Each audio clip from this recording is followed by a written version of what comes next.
Doctor, ನಾನು ಈಗಾಗಲೇ ಹೇಳ್ತಿದ್ದೆ, ಮೊದಲಿಗಾದರೆ ಜಾಯಿಂಟ್ ಫ್ಯಾಮಿಲಿಲಿ ಇದ್ವಿ ನಾವು. ಏನು ಪ್ರಾಬ್ಲಮ್ ಆದರೂ ಹಿರಿಯರ ಹತ್ರ ಓಡೋಗ್ತಿದ್ರು. ದೊಡ್ಡಮ್ಮ, ಚಿಕ್ಕಮ್ಮ, ಅಮ್ಮ, ಅಪ್ಪ, ದೊಡ್ಡಪ್ಪ ಎಲ್ಲರ ಹತ್ರನೂ ಒಂದೊಂದು ಉಪಾಯಗಳು, ಪರಿಹಾರಗಳು ಇದ್ದೇ ಇರ್ತಾ ಇತ್ತು. ಇವತ್ತು ಗಂಡ, ಹೆಂಡತಿ, ಮಗು ಇಲ್ಲೇ ಕಳೆದು ಹೋಗ್ಬಿಟ್ಟಿದ್ದೀವಿ. ವಿಭಕ್ತ ಕುಟುಂಬಗಳು ಜಾಸ್ತಿ ಆಗ್ತಾ ಇವೆ.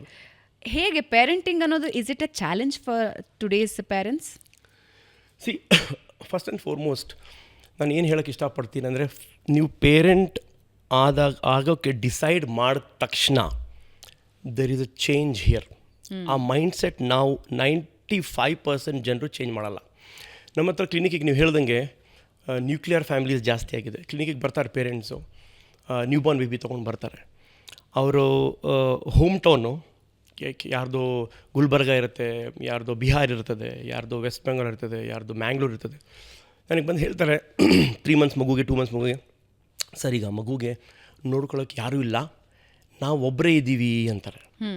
ನಾನಾಗ ಹೇಳ್ತೀನಿ, ನೀವು ಹೇಳ್ತಿರೋ ಸೆಂಟೆನ್ಸೇ ಕಾಂಟ್ರಾಡಿಕ್ಟಿಂಗ್ ಇದೆ. ನಾವು ಒಬ್ಬರೇ ಹೆಂಗಾದ್ವಿ?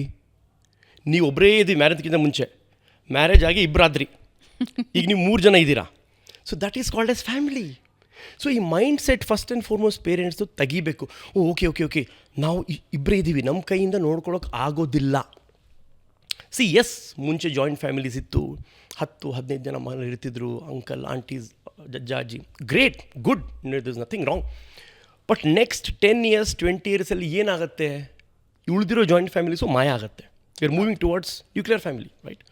ಸೊ ಇದರಲ್ಲಿ ನಾನು ಏನು ಹೇಳ್ತೀನಿ ಪೇರೆಂಟ್ಸ್ಗೆ ಅಂದರೆ, first and foremost trust in nature.